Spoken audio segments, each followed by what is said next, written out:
du peuple congolais, vraiment l'ombre du régime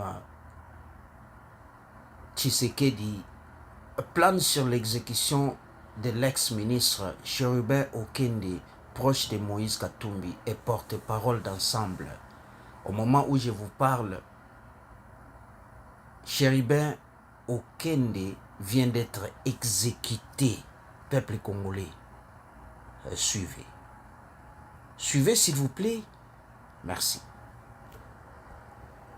RDC, l'ombre du régime Tshisekedi plane sur l'exécution de l'ex-ministre Chérubin Okende, proche de Moïse Katumbi et porte-parole d'Ensemble.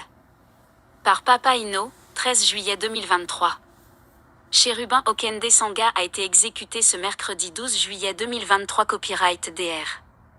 Chérubin Okende Sanga a été enlevé hier, mercredi en milieu de journée sur le parking de la Cour constitutionnelle devant laquelle il avait été convoqué quelques jours plus tôt pour rendre compte de son patrimoine après son départ du gouvernement.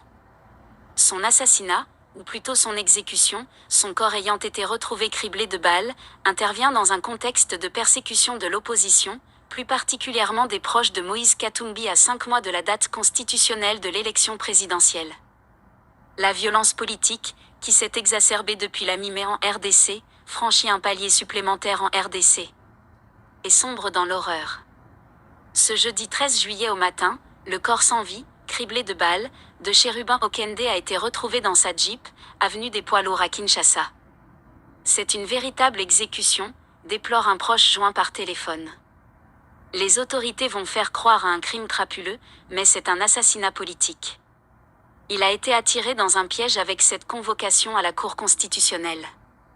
Il est tombé dans un traquenard. C'est un acte prémédité, alerte cet intime de M. Okende. Âgé de 61 ans et originaire de Kindu, l'ancien ministre des Transports et député national avait été kidnappé la veille sur le parking de la Cour constitutionnelle à la Gombe dans son véhicule par des hommes en civil qui ont profité de l'absence durant quelques minutes de son garde du corps, partis déposer un courrier, pour commettre leur forfait. Un modus operandi qui rappelle celui dont ont été victimes quelques semaines plus tôt Salomon Idi Kalonda fin mai et Franck Diongo.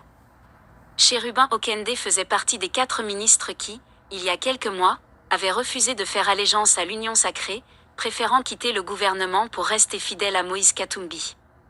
Félix Tshisekedi ne lui a jamais pardonné. Il avait reçu des messages très menaçants, confie un membre de la famille de la victime. L'assassinat de Chérubin Okende intervient dans un contexte politique très tendu marqué par la persécution de l'opposition, en particulier de Moïse Katumbi, dont les proches sont arrêtés, traqués ou harcelés. En mai dernier, le député provincial de Kinshasa, membre d'Ensemble, Mike Mukbayi, avait été arrêté. Quelques jours plus tard, c'était au tour du bras droit de Moïse Katumbi, Salomon Idi Kalonda, de subir le même sort. Puis, ce fut celui de Franck Diongo, un allié politique de M. Katumbi. Ces persécutions interviennent à 5 mois de la date théorique de l'élection présidentielle prévue le 20 décembre en RDC.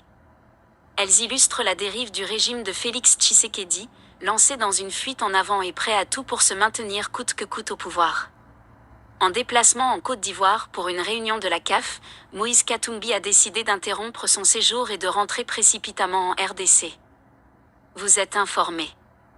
Nathalie Rollet, correspondante internationale CNT Live.